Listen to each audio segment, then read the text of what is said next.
À sa découverte en 1798 en Australie par John Hunter, l'existence même de l'ornithorynque semblait suspecte car cet animal cumule en effet les caractéristiques d'un mammifère, sang chaud, tétons produisant du lait, peau recouverte de poils, les caractéristiques d'un oiseau, bec, œuf, pattes palmées, mais aussi les caractéristiques d'un reptile, museau détecteur de mouvement et dard empoisonné.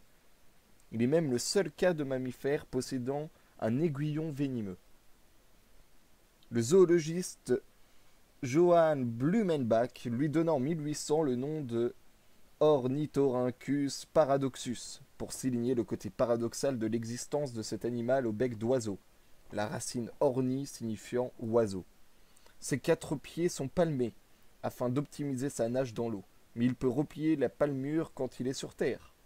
Il déploie alors ses griffes très pratiques pour s'accrocher au sol rocailleux ou creuser des terriers. Les mâles possèdent un aiguillon de 15 mm de long aux chevilles qui est relié à une glande remplie de venin provoquant la paralysie de ses victimes. L'ornithorynque est l'un des mammifères qui passe le plus de temps dans l'eau et ne copule que dans cet élément. Sa tête en forme de canard est équipée d'un vrai centre de détection de sous-marins. Ses yeux et ses oreilles sont situés derrière une plaque osseuse prolongeant son bec. Ce bouclier naturel est mobile et se rabat lorsque l'ornithorynque est en plongée, protégeant ses orifices de l'eau, le rendant aveugle et sourd, guidé seulement par son radar naturel. Son bec est équipé d'un détecteur capable de percevoir à distance les infimes champs électriques produits par les contractions musculaires des formes vivantes alentour.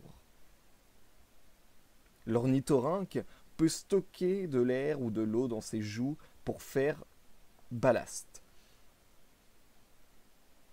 Il peut stocker de la graisse, on peut appeler réserve d'énergie, dans sa queue, tout comme les castors. Cette queue plate lui sert d'ailleurs de gouvernail quand il nage sous l'eau. En plongée, son cœur ralentit pour économiser sa consommation d'oxygène, ce qui lui permet des apnées de 11 minutes.